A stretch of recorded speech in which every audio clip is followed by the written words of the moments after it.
My son shouted directly in my face, his voice trembling with a toxic mixture of alcohol-fueled arrogance and manufactured, rehearsed rage. You either accept Vanessa as a full, equal joint venture partner in this company tonight, or you are no longer my father. It is that simple, Dad. Make your choice. Every single eye at the crowded dinner table turned toward me in an instant. The elegant five-star seafood restaurant, perched precariously over the stormy Chesapeake Bay in Annapolis, suddenly fell into a suffocating, dead silence. The soft, rhythmic clinking of silver forks against fine porcelain vanished completely. Around us, some of our company's most important international partners and major developers sat frozen in their plush leather chairs, looking at me with a mixture of awkward, lingering sympathy and intense, unvarnished curiosity. The soft classical cello music playing in the background seemed to fade into a dull, low static, completely drowned out by the sheer unadulterated tension radiating from our table. My son, Julian, stood towering over me at the head of the table. His face flushed a deep, unnatural red from the expensive vintage Cabernet Sauvignon he had been consuming all evening, his chest heaving with a performative, theatrical anger. The legal joint venture agreement, a thick, heavy document bound in a slick black leather cover, with the gilded logo of Vance Maritime embossed on the front, was pushed aggressively across the polished mahogany table toward me, sliding past the silver bread baskets and coming to a hard rest right next to my crystal water glass. Beside Julian sat Vanessa Sterling. Her knees were tucked together elegantly beneath a lavish, emerald green evening gown that looked as though it had cost more than some of our shop floor laminators made, in a month of hard, bone-crushing labor. She wore a faint, incredibly subtle smile on her perfectly painted crimson lips. It was the cold, calculating smile of an experienced predator who believed the heavy steel jaws of her trap had finally closed around its helpless, unsuspecting prey. She thought I was old. She thought I was senile, a decaying relic of a bygone era who would quietly give in to my only son's theatrical demands just to preserve what little public dignity I had left in front of our high-paying, ultra-wealthy clients. Julian slammed his heavy hand onto the table, causing the crystal wine glasses to rattle sharply and splash dark red wine onto the immaculate white linen tablecloth. "You're outdated, Dad," he yelled, his words cutting through the quiet dining room like a rusty, serrated blade. "Your methods are dragging us down. You are standing directly in the way of the younger generation's progress, clinging to your old, manual engineering ways like a stubborn, ancient mule. Vanessa has the international branding contacts and the modern vision to take Vance Maritime into the global luxury yacht market. If you can't see that, then you are nothing but a liability to this firm. Sign the agreement tonight, or we are done. I will walk out of your life, and I will take every single young design engineer and CAD specialist in our office with me." As I sat there, looking up at my son, a wave of profound, agonizing pain washed over my chest. This betrayal cut far deeper than any physical injury I had ever suffered in my 45 years of working in cold, dangerous shipyards, freezing drafting bays, and damp lamination rooms. I looked straight into Julian's eyes, desperately trying to find a single trace of the little boy I had raised, the boy whose scraped knees I had bandaged, and whose first wooden toy boat we had carved together. But there was nothing left but hollow, ravenous ambition, and the poisonous, dripping influence of the woman sitting beside him. The foundation I had spent nearly half a century building, sacrificing my health, my sleep, and my youth, had apparently raised an ungrateful, entitled son who was willing to hand over his mother's sacred legacy to a woman he had known for less than 6 months. I didn't sign. Slowly, deliberately, I let my hand fall away from the silver pen. I didn't raise my voice, and I didn't engage in his pathetic, drunken argument. True strength and authority don't need to scream. They only need to stand completely firm like a reinforced concrete pillar in a Category 5 hurricane. I reached up, fastened the middle button of my charcoal wool suit jacket, and smoothed the lapels with absolute, unbothered calm. I looked at Vanessa for a brief, quiet moment. An ugly, sharp flash of pure venom and anger danced behind her expensive mascara, when she realized I wasn't reaching for the pen, that my hand was withdrawing instead. Then I stood up, turned my back on the table, and walked away, the rhythmic, solid sound of my leather dress shoes, striking the polished marble floor, echoed with cold, absolute precision through the silent restaurant. I didn't look back once. I walked past the host stand, out of the heavy glass double doors of the restaurant, and stepped onto the damp, rain-slicked docks of the Annapolis harbor. The freezing night wind hit my face like a sheet of solid ice, carrying the sharp, salty smell of the bay and the distant honk of foghorns, but my heart felt infinitely colder. Welcome back to Whispered Truths. Grab yourself a warm cup of coffee, a few snacks, get comfortable, and remember, the people in these stories had every single opportunity to do the right thing. They simply chose the path of greed and vanity instead. Leave a comment with the number 1 in the section below so we can keep our family of listeners growing. And make sure to hit that subscribe button. You are going to absolutely enjoy the sheer, calculated precision of this story. I stood beneath the flickering yellow glow of the harbor streetlights, watching the heavy rain pelt the dark, churning water of the bay. The storm was rolling in fast, the clouds hanging low and bruised over the Severn River.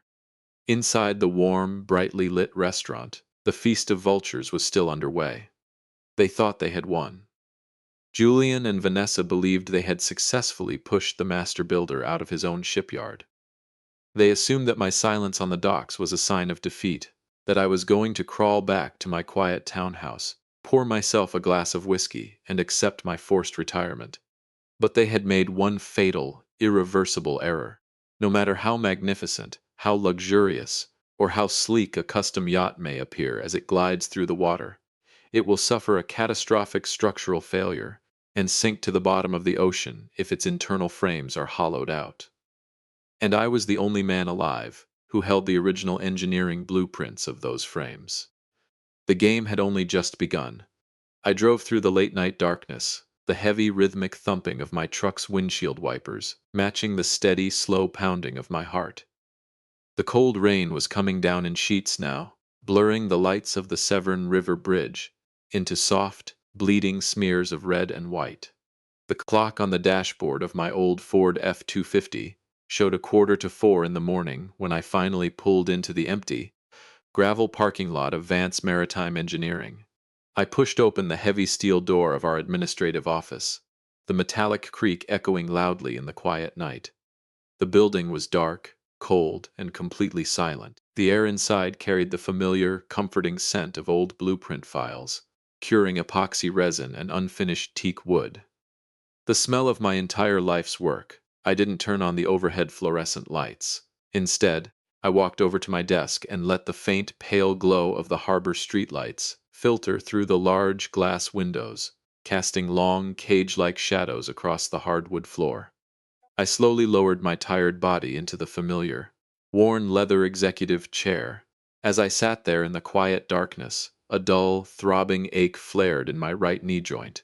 It was a physical reminder of the decades I had spent working on wet, freezing scaffolding, climbing inside tight carbon fiber hulls, and standing on concrete shop floors under the scorching summer sun. Julian had forgotten all of that. He looked at our modern 15-acre state-of-the-art facility, our $1 million CNC milling machines, and our pristine assembly bays, and he assumed they had always existed. He looked at our multi-million-dollar bank accounts and our prestigious client list, and he believed they were his birthright, a natural phenomenon that required no effort to maintain. My son didn't know the suffocating smell of fiberglass resin mixed with sweat on an August afternoon, when the air inside the lamination bay is so thick you can barely breathe. He didn't know about the freezing winter nights, when the harbor ice would threaten to crack our delicate molding templates, forcing his mother and me to stay up until dawn, wrapping heating blankets around the hulls with our own freezing hands. He had forgotten that the very foundation of his comfortable, high society life was built entirely on my calloused hands, my 18-hour workdays, and my absolute refusal to compromise on engineering standards. I ran my fingers slowly across the smooth edge of my heavy oak desk. In the corner, a deep, jagged scratch was still visible, where a steel drafting ruler had gouged the wood 25 years ago. The memory of that night came rushing back, tightening my chest with a painful, nostalgic grip. Back then, I owned absolutely nothing but a rusted toolbox, an old outboard motor, and a small, drafty tin shed on the Severn River. My greatest, most valuable asset was Eleanor, my late wife. She was the woman who had shared cheap, cold sandwiches with me beside drafty construction trailers, who had wrapped her own coat around my shoulders when the diesel heaters failed, and who had stayed awake with me through countless sleepless nights, while I hand drafted every single hull line, recalculating hydrostatics by hand. I remembered one specific winter in the late 90s. We had taken on our very first major commercial commission, a high-speed ferry design for a local tour operator. It was our make-or-break project. If we failed, we would lose the shed, our tools, and the small plot of land we had managed to buy. Julian was just a toddler then, suffering from a severe, persistent ear infection that kept him crying through the night. Eleanor would sit in the corner of the drafty tin shed, rocking Julian in her arms, wrapping him in heavy wool blankets to keep him warm, while I stood over the wooden drafting table, my fingers so stiff from the cold that I could barely grip my pencil. Whenever my shoulders would slump in exhaustion, whenever I felt like throwing in the towel, and going back to a comfortable, low-paying shipyard job, Eleanor would walk over, place her warm hand on my cheek, and say, "Arthur, as long as our engineering is honest and our foundation is strong, we can survive any storm the ocean throws at us. Keep drawing." When Julian was born, I swore to her that I would build an empire to serve as an unshakable launching pad for his future. I built Vance Maritime with every single drop of my sweat, every tear, and every ounce of my soul, all so that my son would never have to know the crushing, terrifying weight of poverty that Eleanor and I had lived through. But now, Eleanor was gone. She had passed away 4 years ago from a sudden, aggressive illness, leaving a massive, gaping void in my life that no amount of professional success could ever hope to fill. The grand shipyard we had built together stood stronger than ever, but the heart of our son had rotted away. The little boy I once carried on my shoulders through the muddy shipyard, the boy who used to look at me with wide, adoring eyes and call me his hero, was now prepared to throw his own father aside. He was willing to hand over his mother's sacred legacy to a manipulative, gold-digging woman who had been in his life for less than 6 months. Julian was willing to erase 45 years of family history just to earn a superficial, rehearsed smile from Vanessa Sterling. The sacrifices my late wife and I had made had somehow been twisted into a weapon that my own son was using to stab me directly in the heart. But as I sat in the dark office, the agonizing pain in my chest slowly, steadily transformed into something far colder, far sharper. It was the familiar, calculating focus of a structural engineer analyzing a structural failure. When a load-bearing beam is rotten, when its core has been eaten away by termites, you don't try to patch the wood. You don't waste time trying to reinforce a structure that is already doomed. You demolish it cleanly, with surgical precision, ensuring the debris doesn't crush the innocent, while bringing the entire rotting edifice down to the ground. I reached out, pulled open the bottom desk drawer, and reached beneath a stack of old, dusty yacht design files. There sat a plain, black backup smartphone that I had kept registered under our old corporate holdings, completely separate from our main administrative network. I powered it on, the screen casting a bright blue, cold glow over my weathered, lined face. I dialed a private, unlisted number that I hadn't called in nearly 5 years. The line rang 3 times in the quiet room before a deep, calm, and incredibly alert voice answered on the other end. "Arthur," the voice said, instantly shifting into a professional posture. "I didn't expect to hear from you at this hour of the morning. Is everything all right?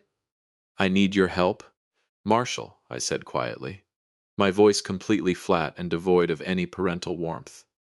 "I need to know exactly who Vanessa Sterling really is. I need to know what kind of poison she has been pouring into my son's ear. I want the complete, unpolished truth about her financial and personal background. And Marshall, I need it on my desk today." "I'll get to work immediately," Marshall replied, asking no unnecessary questions. He knew me too well. He knew that when I spoke in that quiet, flat tone, A major structural shift was already underway. I hung up the phone, and the heavy, suffocating silence returned to the dark office. My mind buzzed with a cold, strategic energy. The seeds of doubt and division that Vanessa had been planting over the past 6 months had finally erupted into open war. I sat back in my leather chair, letting my mind trace the path of the storm, preparing the blueprints for a demolition they would never see coming.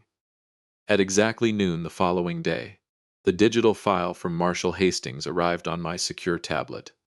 I sat in my quiet office, the bright, harsh afternoon sunlight reflecting off the screen, while Marshall stood silently beside me, his face a tight, grim mask of absolute professional seriousness. The office was dead silent, save for the faint, distant hum of the shipyard's overhead cranes and the rhythmic, hollow thud of waves striking the nearby concrete seawall. What I was staring at on that glowing screen was not the prestigious background of a successful, high society luxury design consultant. It was the detailed clinical profile of a professional, cold-blooded financial predator. Her real name is indeed Vanessa Sterling, Marshall said quietly, pointing to a series of official court stamps, banking statements, and red-stamped confidential documents on the screen. But her life is nothing like the elegant, refined, and deeply spiritual image she has so carefully cultivated for your son. She studied Julian for months before they accidentally met at the yacht show in Newport last autumn. She knew he was your greatest weakness, and she knew he had direct administrative access to Vance Maritime's massive capital reserves and corporate accounts. According to the confidential financial ledgers Marshall had compiled through his banking and casino contacts, Vanessa was currently carrying over $350,000 in personal, high-interest gambling debt. She had racked up these staggering liabilities across various high-stakes underground art bidding circles and private, exclusive offshore casinos in Monaco, Macau, and the Cayman Islands.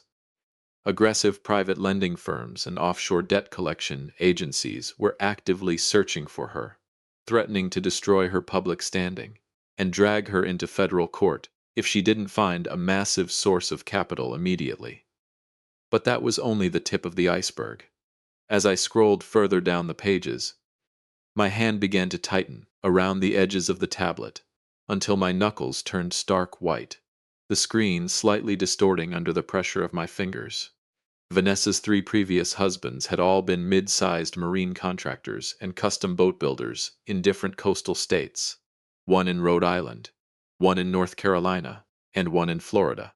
Each of those men had gone bankrupt under extremely mysterious, highly suspect financial circumstances within 18 months of marrying her Nen. "Let's look at the first husband," Marshall said, tapping a photo of a tired-looking man in his late 40s. Thomas Thorne, a brilliant carbon fiber contractor in Rhode Island. He had a solid business with a $7 million backlog. Vanessa married him, convinced him to buy a luxury estate in Newport, and within 10 months, she had her name on the corporate bank accounts. She systematically channeled funds into offshore accounts to cover her secret, high-stakes baccarat habit in Atlantic City. When Thomas discovered the dry rot in his company's cash flow, he suffered a stroke. Vanessa filed for divorce the very next day, taking half of the remaining real estate assets and leaving Thomas to face the creditors from his hospital bed. The second husband, Evander Vane in North Carolina, met a similar fate. He was a precision engine builder. She drained his business line of credit to purchase a luxury yacht. And, when the bank foreclosed, she was already gone, having legally protected her share of the assets through a series of fraudulent prenuptial revisions. She is a parasite, Arthur. She targets self-made maritime builders because she knows they carry massive liquid lines of credit. In each case, she had successfully used her beauty and sweet, submissive whispers to secure joint ownership of their corporate assets. She would systematically isolate them from their long-term business partners and families, convince them to sign over administrative power of attorney, drain their emergency cash reserves, and then vanish into thin air just before the creditors and federal bankruptcy courts descended like starving wolves. "She doesn't want to build a family with Julian, Arthur," Marshall said, his voice laced with a deep personal concern. To her, Vance Maritime is nothing more than a golden lifeline, a massive multi-million-dollar pile of cash she can use to pay off her casino debts and fund her lavish, parasitic lifestyle. If you walk into Julian's office right now and hand him this file, surely he will see the truth. Surely he'll wake up. I slowly shook my head, my eyes turning as cold as the deep, dark winter waters of the Chesapeake Bay. No, I replied softly, my voice devoid of any hesitation. Right now, my son is completely blinded by what he believes is love. If I walk into his office and hand him this file, Vanessa will easily convince him that I fabricated the entire thing. She will cry. She will pretend to be the victim. And she will tell him that I am a controlling, paranoid old man who is desperate to keep him under my thumb. Julian will defend her even more fiercely, and his pride as a grown man who believes he is finally proving himself will push him to fight me to the very end to prove I am wrong. It would only drive him further into her arms, and she would convince him to sever all ties with me immediately, leaving him completely vulnerable. I knew my son's psychology perfectly. I couldn't use brute force to break her hold on him. I needed Vanessa's mask to fall, but I needed it to fall in front of everyone, most of all, in front of Julian himself. I needed them to believe they had won, to let their own insatiable greed and arrogance push them straight into the structural trap I was about to build. I need a new blueprint, I whispered, looking out the large glass window at the massive, 15-story shipyard hangar below. A blueprint for a clean, controlled financial demolition. I closed the tablet, stood up, and picked up my heavy canvas coat. The pain of my son's betrayal had completely evaporated, replaced by the cool, precise focus of a professional structural engineer, performing a necessary safety service. It was time to meet the people who would help me lay the very first brick of my plan. I walked into a small, grease-stained harbor diner tucked quietly behind our main carbon fiber lamination warehouse. It was a rustic, quiet place, smelling of fried bacon, strong black coffee, and diesel fuel, far away from the upscale, high-society restaurants Julian and Vanessa preferred. At our usual corner table, under the soft hum of an old wobbling ceiling fan, Gideon Cross and Beatrix Montgomery were already waiting for me. Gideon had been my primary supplier of aerospace-grade carbon fiber and high-strength titanium fittings for 30 years. Beatrix was the legendary mechanical engineer who supplied our high-performance marine engines and custom electrical propulsion systems. They were people who had stood beside me since the early days when Vance Maritime operated out of a drafty tin shed, back when a handshake was worth far more than a 100-page legal contract. The moment they saw me enter, the intense, smoldering anger in their eyes was impossible to mistake. They had already heard the rumors about the disastrous dinner at the restaurant the night before. And Julian actually had the audacity to call me last night, Gideon added, his voice dripping with an intense, low growl of disgust. He didn't ask how my family was. He didn't ask about the quality of the carbon sheets we've been laminating for 30 years. He just demanded that we speed up our deliveries by 40% and cut our prices by 15%, because Vance Maritime was under new, modern management. He told me that if I didn't comply, he would replace me with a cheaper, high-volume supplier from overseas. He has no idea that the aerospace-grade weave we supply is the only material certified to withstand the immense torsional stress of his custom hull designs on rough ocean waters. He thinks carbon fiber is just plastic. And he did the same to me, Beatrix chimed in, her sharp eyes flashing with a dangerous, cold fire.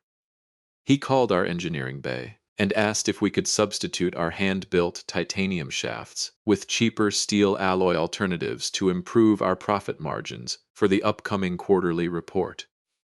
He is trying to build multi-million-dollar high-speed yachts with the structural integrity of a toy boat, all to impress a woman who wouldn't know a diesel engine from a washing machine. I told him that if he touched our titanium shafts, we would pull our technical support team off the shop floor.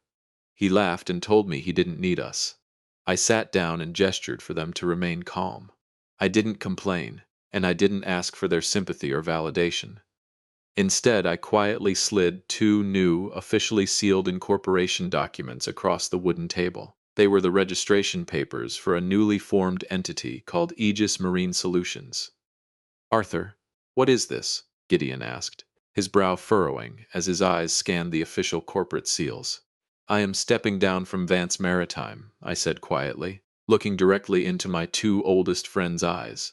And I need you to transfer all of our preferred, high-volume material supply contracts and exclusive pricing agreements directly to this new company, Aegis Marine Solutions.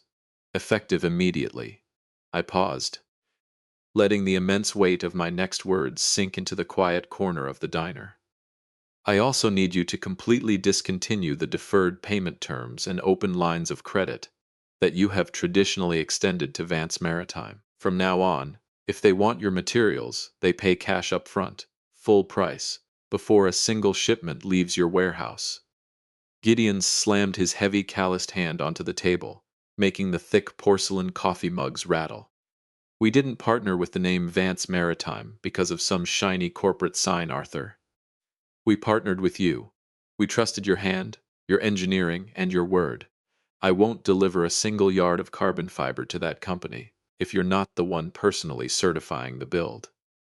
If Julian thinks he can build high-speed hulls with cheap, uncertified composite imports from Asia, he's going to find out what a structural failure looks like on the open water. Beatrix nodded in fierce, unyielding agreement. Without your personal quality assurance and engineering sign-off, Arthur, my custom-built engines will never go into their hulls.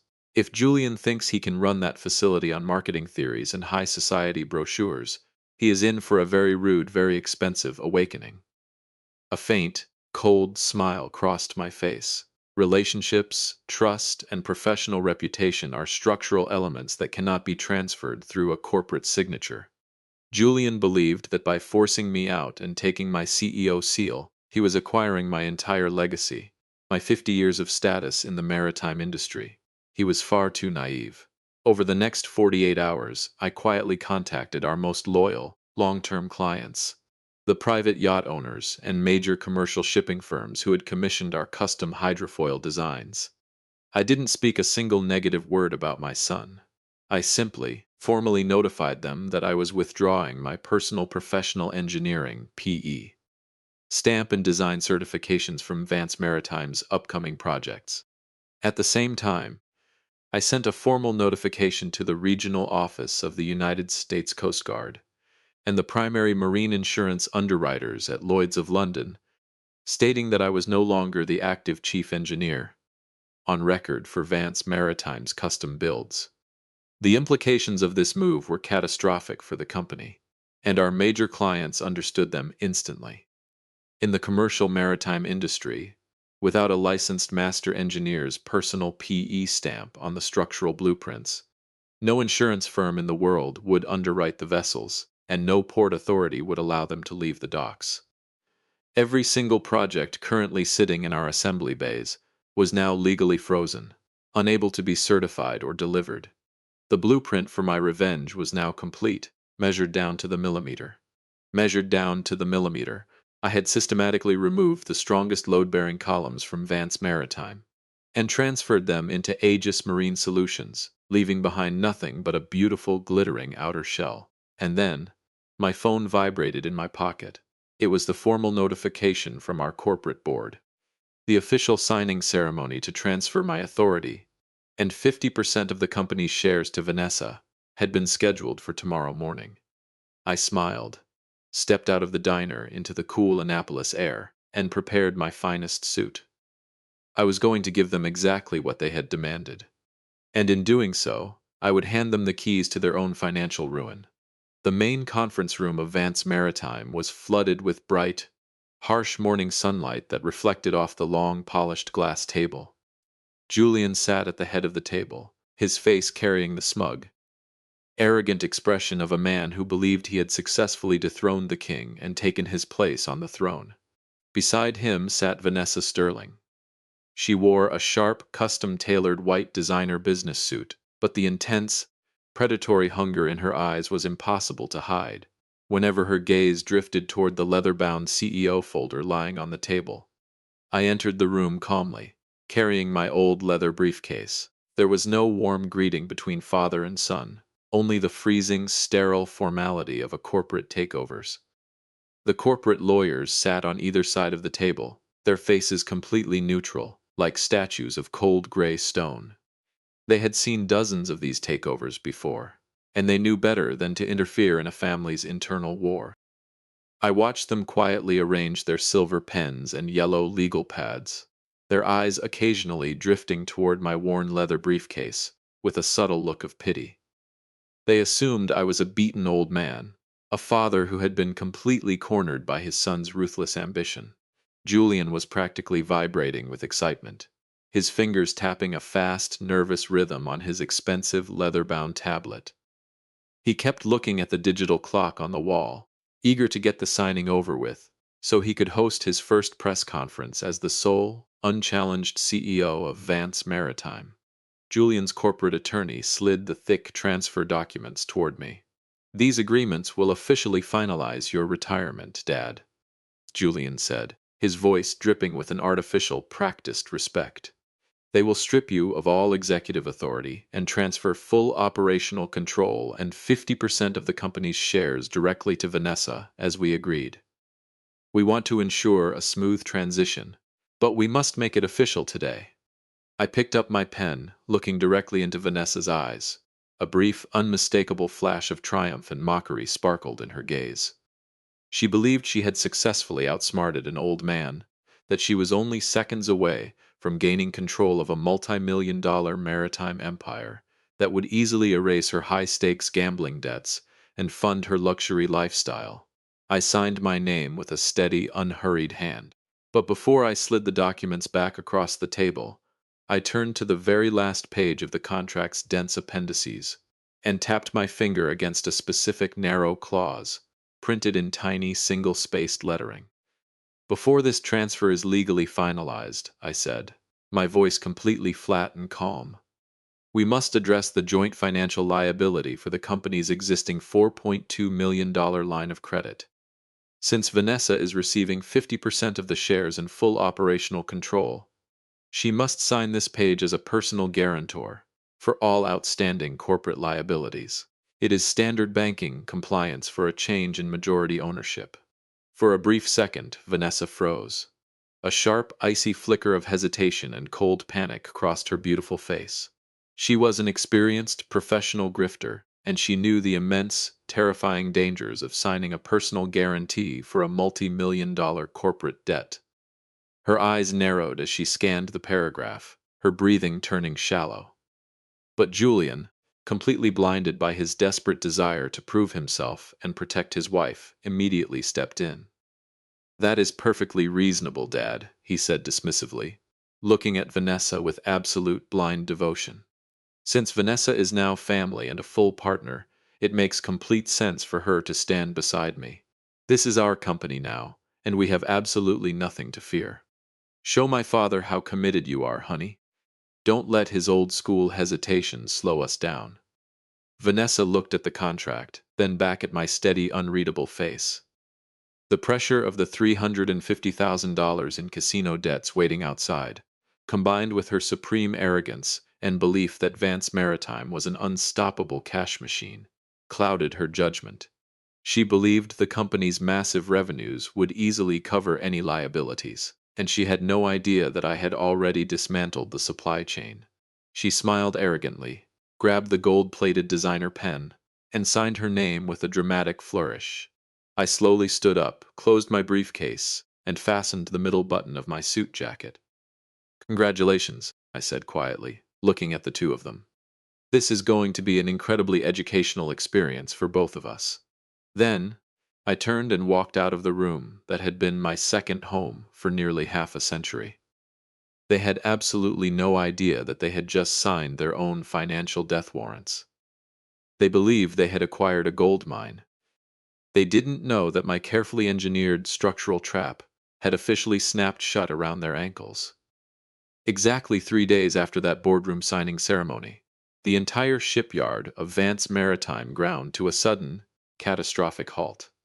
I sat in my new modest office at Aegis Marine Solutions, calmly enjoying a warm cup of black coffee while looking out the window at the harbor. My private phone kept buzzing with urgent, panicked messages from former shop floor workers and managers. At exactly 9 o'clock that Monday morning, the supply chain for Vance Maritime's flagship luxury yacht project froze completely. Gideon's delivery trucks carrying our custom carbon fiber rolls never arrived. Beatrix's high-performance marine engines and custom electrical propulsion systems remained locked in her warehouse. Julian had frantically called Gideon, demanding to know why the materials were delayed, only to receive a freezing, indifferent response. Our old contract with Vance Maritime was based entirely on Arthur's personal financial guarantee and 40 years of mutual trust. Gideon told him coldly. That agreement has expired. If you want our carbon fiber, you pay cash up front, full price, before a single roll leaves our loading dock. We do not extend credit to a new executive who has not yet proven his competence. At the same time, our major clients began sending formal, high-priority legal notices demanding an immediate suspension of construction on their custom yachts. They had discovered that I had withdrawn my professional engineering stamp and design certifications.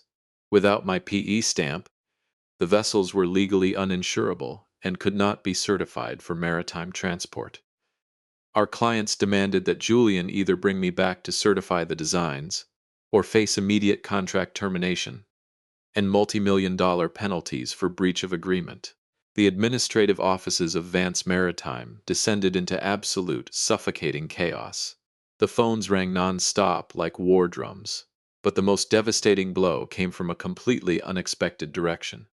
Vanessa's underground creditors and high-stakes casino collectors had discovered her new corporate standing.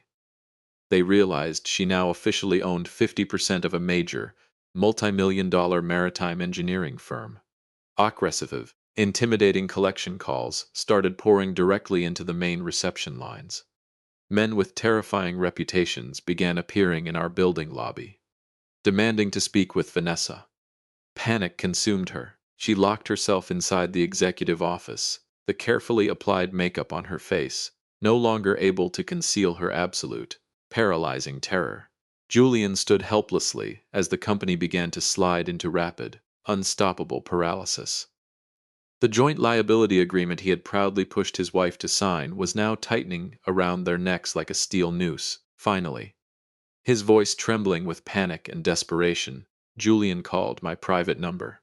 On the other end of the line, he wept openly, begging me to return, to sign the design certifications, and to save the company from bankruptcy. I listened to his desperate pleas in complete silence. Then, I calmly, quietly ended the call. I opened my leather briefcase, removed a thick stack of legal documents, and walked across the gravel yard to the old conference room. The arrogance and smug triumph that had filled that room only days earlier had vanished completely, replaced by a heavy, suffocating air of dread. Julian sat slumped over the glass table, his hair disheveled, his eyes red and swollen. Vanessa stood by the window, her face pale and hollow from fear and exhaustion. I placed the stack of documents on the table with a sharp, heavy thud that made both of them flinch. Julian immediately reached toward me, his hand shaking. "Dad, please, you have to save us. The banks are threatening to foreclose, our suppliers won't deliver, and our clients are going to sue us for millions. We need your PE stamp. We need you to certify the designs." Vanessa rushed toward me as well, desperately trying to reclaim the sweet, charming personality she had worn so effortlessly for the past 6 months. "Arthur, please," she sobbed, reaching for my arm. "Everything was just a misunderstanding.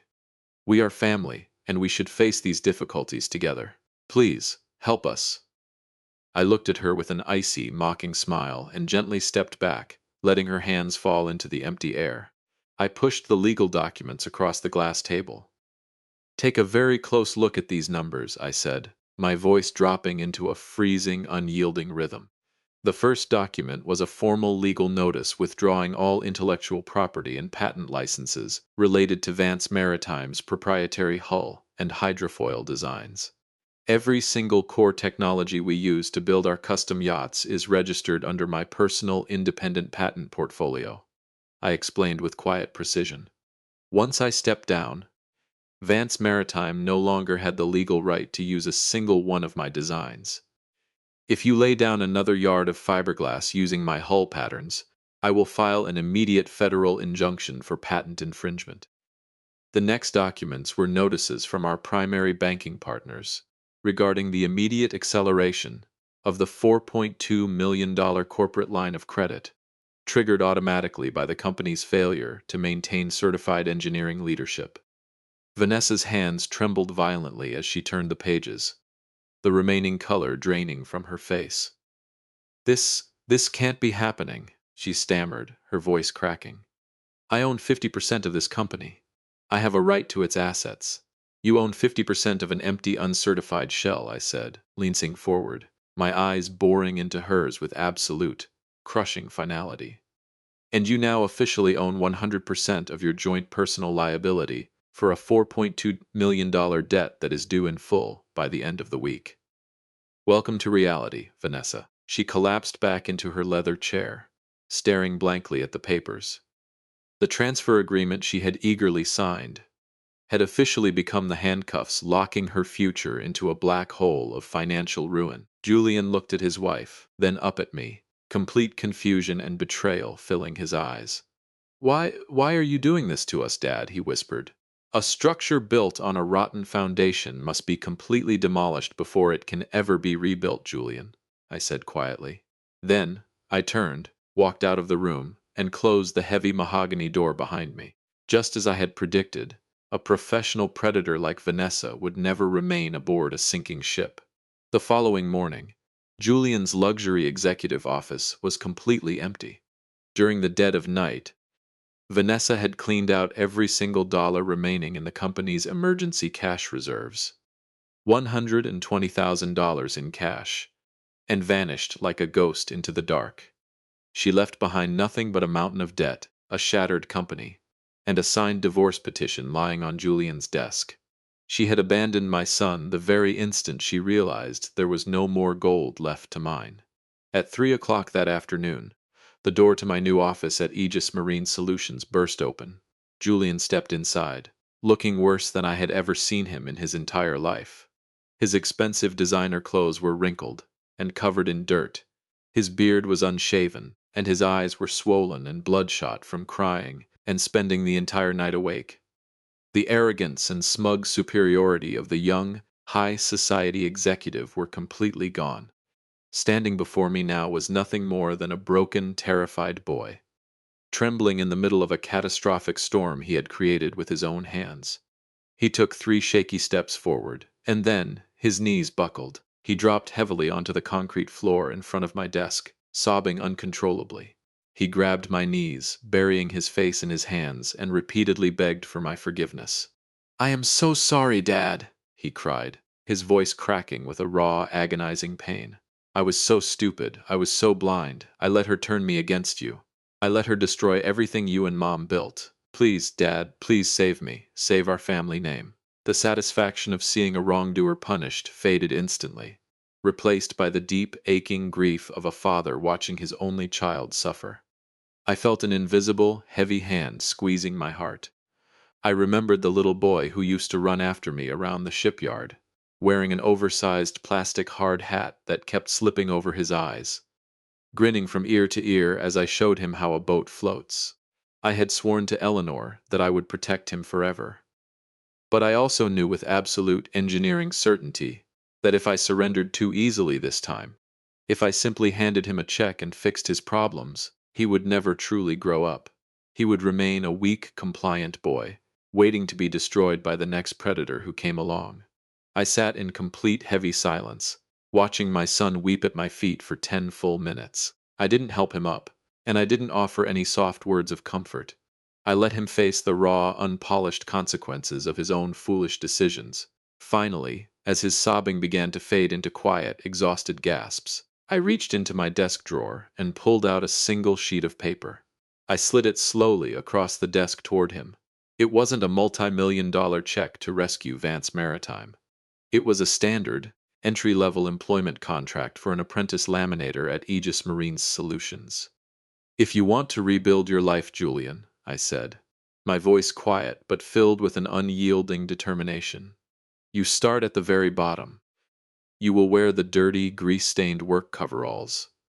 You will sweep the carbon fiber dust off the shop floor. You will prep the fiberglass molds, and you will learn how to appreciate the value of honest, hard-earned sweat. You will work 40 hours a week for a basic entry-level wage, and you will earn back my trust one single day at a time. That is your only choice. Julian looked at the paper, then up at my eyes. The resentment, the arrogance, and the entitlement were completely gone, replaced by a quiet humility and a deep, genuine determination.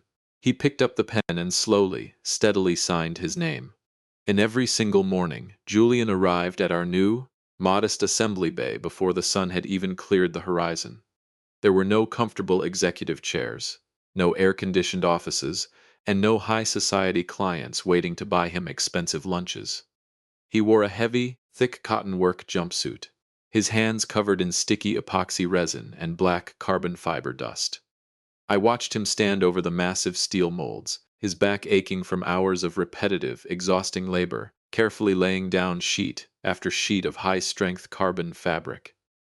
He learned how to use the squeegee to roll out every single tiny air bubble from beneath the vacuum bag, knowing with absolute certainty that a single microscopic pocket of trapped air could cause a 70-foot carbon fiber hull to tear apart under the massive, violent impact of ocean waves at 50 knots.